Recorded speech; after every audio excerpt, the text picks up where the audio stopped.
তো আমার ট্রিট হিসেবে দিদিভাই দিচ্ছি চিকেন নাগেট, তার জন্য কী কী লাগবে তোমরা দেখে নাও। বল।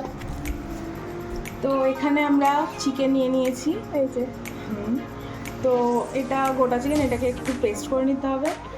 তারপর এখানে নিয়েছি হচ্ছে পেঁয়াজ, রসুন, আদা, এটা ম্যাগি মশলা, যেটা ম্যাজিক মশলা যেটা মানে হয়, এটা ছাড়া আছে গোলমরিচ, এখানে লঙ্কা, আর এটা হচ্ছে একটু মানে কী হোমমেড বলবো, ভাজা মশলা। হ্যাঁ ভাজা মশলা, একটু গরম মশলা মানে গোটা গরম মশলা যেগুলো হয় আর কি, ওটাকেই আমরা মানে গুঁড়িয়ে নিয়েছি আর কি।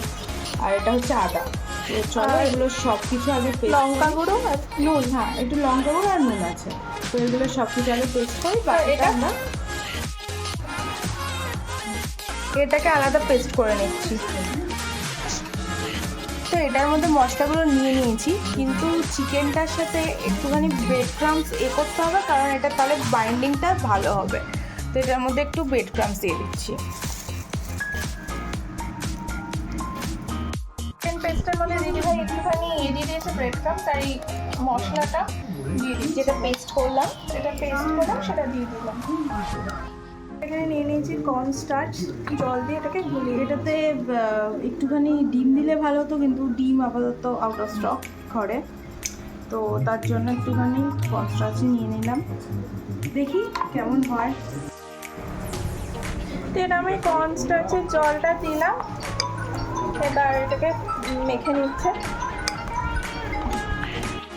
দিয়েছি রিফাইন্ড অয়েল, অল্প একটুখানি রিফাইন অয়েল দিয়ে মাখিয়ে এটাকে একটু রেস্ট রেখে দেবো, বেশিক্ষণ না, 10-15 মিনিট রেখে তারপরে করে মুখে ক্রিম ক্রিম দিয়ে রাখো না, সে রাত্রিবেলা চিকেন পেস্টটা, ব্রেড ফ্রাই, আমি কর্নফ্লাওয়ারের মধ্যে দিয়েছি ম্যাজিক মশলা, ম্যাজিক মশলা আর একটা প্যাকেট দিয়ে দিয়েছি। এবার এখান থেকে এটাকে নিয়ে এখানে আগে আগে আগে আগে ব্রেড ক্রাম্পসে কোট করে নিয়ে আবার কর্নফ্লাওয়ারে ডিপ করে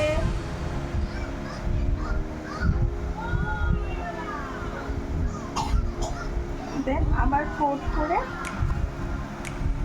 তোমরা তোমাদের শেপ করে নেবে, আমরা আমাদের মতো শেপ দিয়ে নিলাম।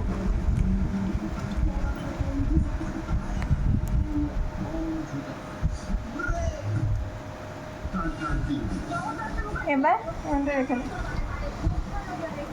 প্লেটটাকে পুরো গরম করতে বসিয়ে দিয়েছি।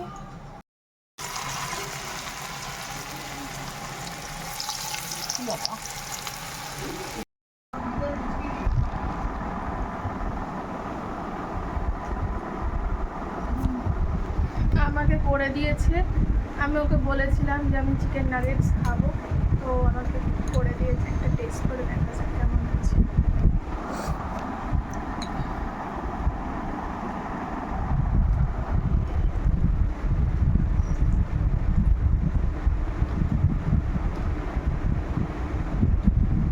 তোমরাও রেসিপিটা ট্রাই করো আর আমাদের কমেন্ট করে জানিও কেমন লাগবে।